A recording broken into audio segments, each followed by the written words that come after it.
Over the past several years, we've seen our society start to unravel. Even small things are dividing us, and people as a whole are becoming a lot more angry. Because of that, it makes sense for all of us, regardless of our own personal philosophies, to start taking our defense and the defense of our loved ones a lot more seriously. So today we're going to do something a little bit different than what I normally do on this channel, and that's go over essential defensive preps, specifically those that would disappear quickly in a crisis. And for this, I'm going to start kind of on some more benign items and work my way up from there. So even if you're in a country that has really restrictive personal defense laws, there still should be something in here that you can use. First up, we have batteries, and these, of course, aren't just purely defensive preps. We've all seen situations where there's like a hurricane or an ice storm rolling in, and everybody loses their minds trying to pick these up for their LED lanterns and stuff like that. But batteries are needed for more tactical items also.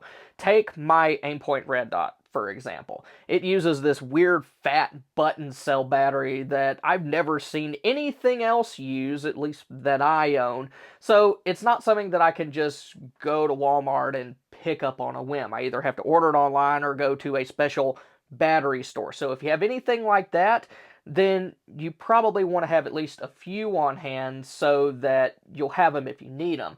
But then there are also a lot of more tactical items nowadays that use just simple USB recharging technology, and that's great. But for those, be sure you have things like USB battery banks that you can use to top those off. And as far as how you recharge these, you can use even just a simple little set of portable solar panels. I've shown those whenever I've talked about how to make a portable solar generator. And I mean, you can use power stations too. Like here's a little jacker unit, and this should be able to recharge pretty much any battery that you have, whether it's for a radio, power tool batteries, your USB rechargeable optic, whatever the case may be. And if you pair it with a set of solar panels, then you should be able to keep all of that running pretty much indefinitely. And then there are the electronics themselves. And for this, you want to focus on things like communications, also lighting, whether it's something like a regular flashlight or a weapon-mounted light, weapon-mounted optics, stuff like that. But for radios, things like GMRS and ham radios, they're a lot better than any of those little FRS bubble pack radios that you can pick up at Walmart. They do require licenses to use, although the GMRS license is very easy to get. The hardest part's navigating the stupid FCC website. Once you can do that, then you're good to go. Next up, we have personal protective gear, specifically body armor and gas masks. Now, there's a lot of people that see these items as a little bit extreme, a little bit far-fetched, but if you're in the wrong situation, there are very few things that would be able to help keep you alive like these would. Now, body armor, it's susceptible to shortages during things like conflicts. That happened in 2022 when the Ukraine situation broke out. A lot of companies were sending their products over there to help them out, so it was a little bit harder to find on just the normal consumer market. And then also, body armor, it is an item that governments tend to try to restrict, and of course it can become harder to find in those situations as well. Now when it comes to the different types of body armor, what I have here is a level 3A ballistic panel, and this is considered soft body armor. It's mainly meant to defend against handgun rounds. It will stop something like buckshot, but you're going to have so much blunt force trauma from it, then it's still going to be pretty bad, and it won't do jack against rifle rounds. They're just so fast that it'll pass right through this like it's not even there.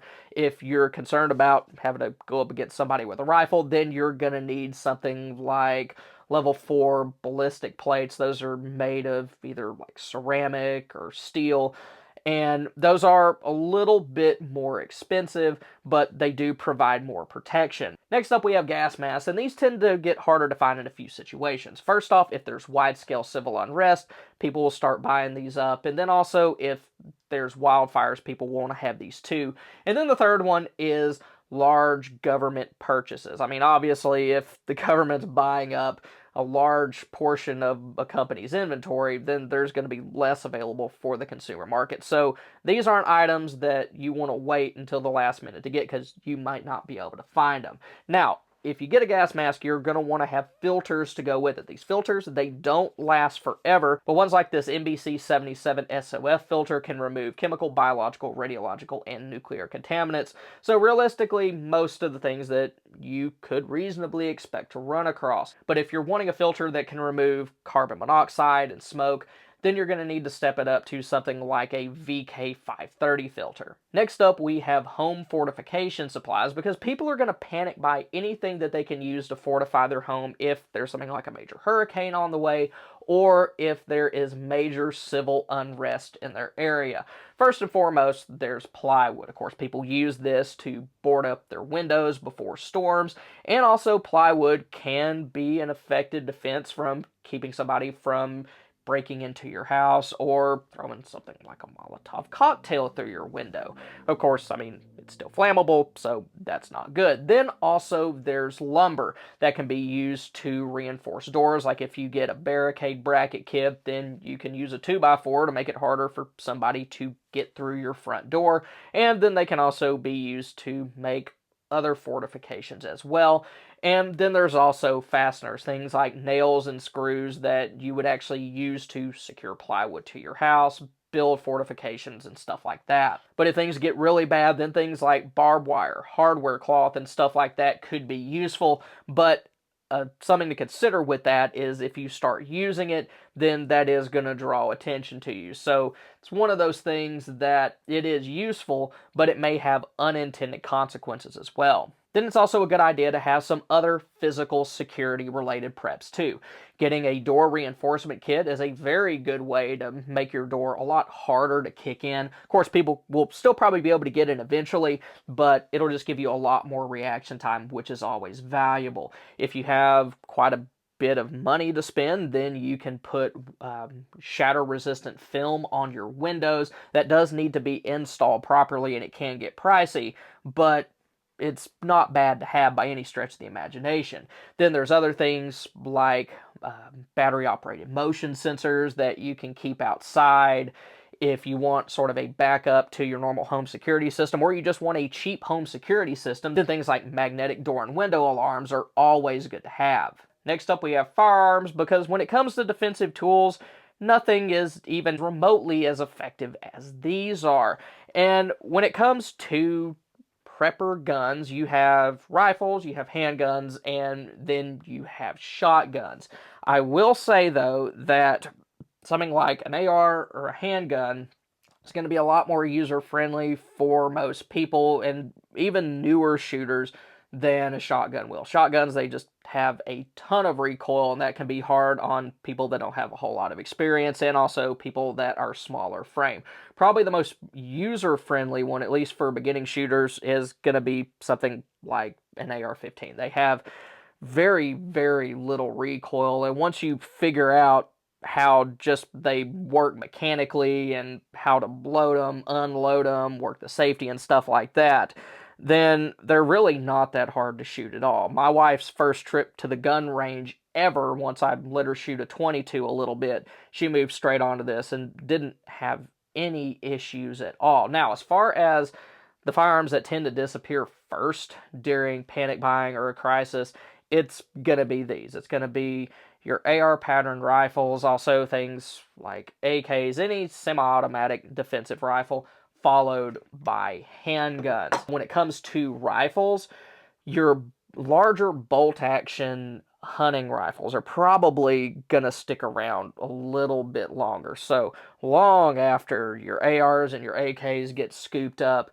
you're still gonna see 7 mag bolt actions at your gun store. Those just tend to last a whole lot longer. But if you're in a situation where all of the semi-autos are bought up, but you're still wanting something for defense, then a decent lever action gun can be a good alternative. Something like a .44 Magnum lever action carbine, it can still do a lot of damage. You still have the ability to do repeated fire, it's just not quite as fast as one of these. Then revolvers can be a good option too. It's just with those, the ammo can be a little bit more expensive than something like 9mm would be. But all the guns in the world won't do you a bit of good if you don't have one thing, and that's ammo. And for this, it doesn't take a whole lot for this stuff to disappear. A politician could say something stupid, and then you can't find what you're looking for months.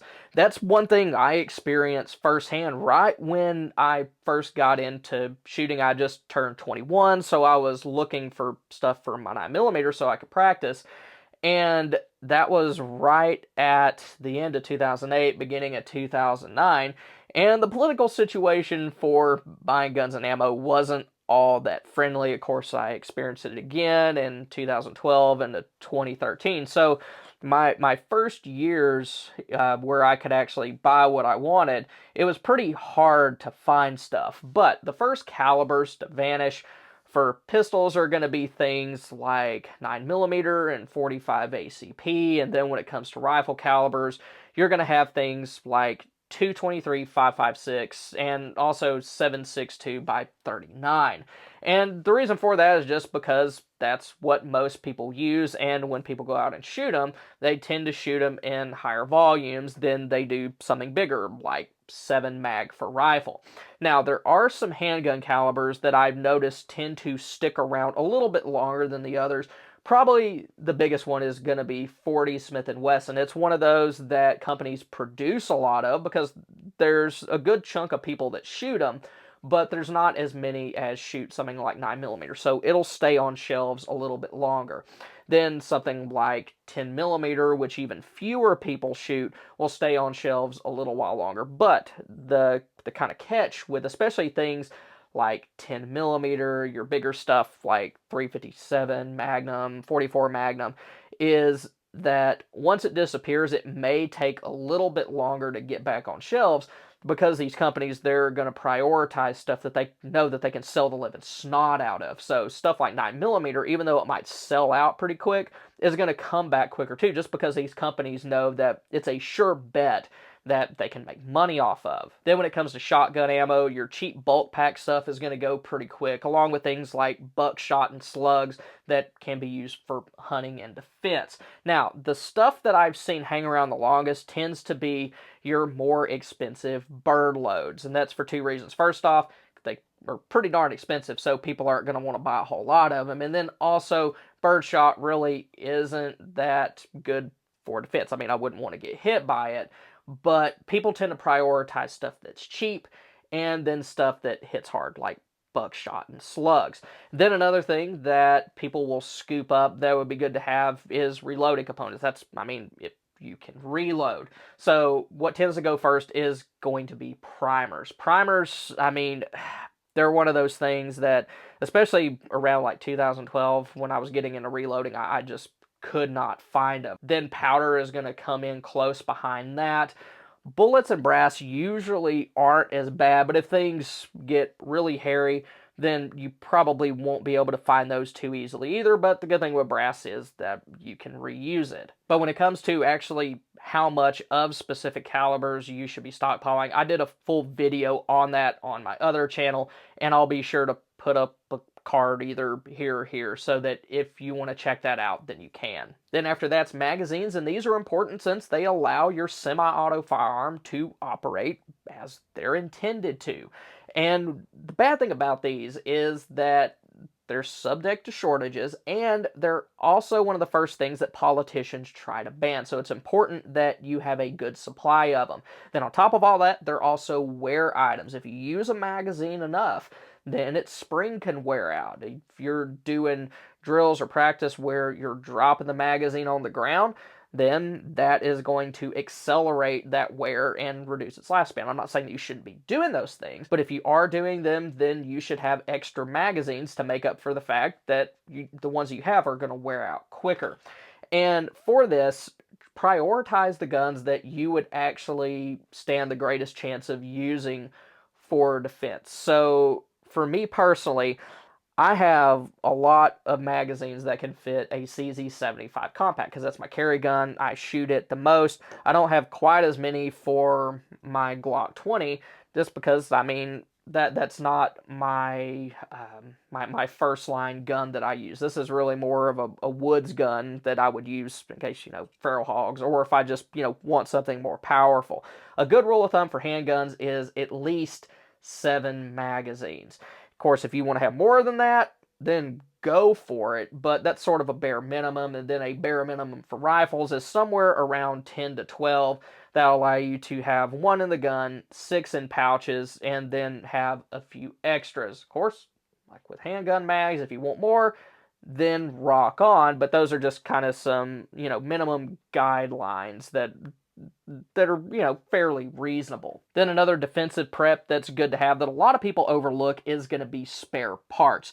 And spare parts, of course, are only useful if you know how to repair your guns yourself, or you can find somebody that can repair it for you.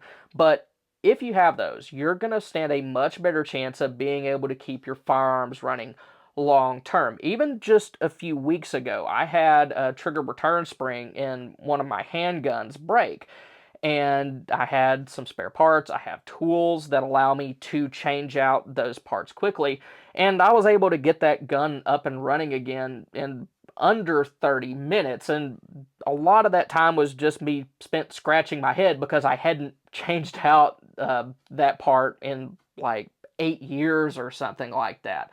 So, but I mean, if I didn't have those parts, then I would have had to have ordered them. I would have maybe had to take it to a gunsmith if I didn't know how to change it out.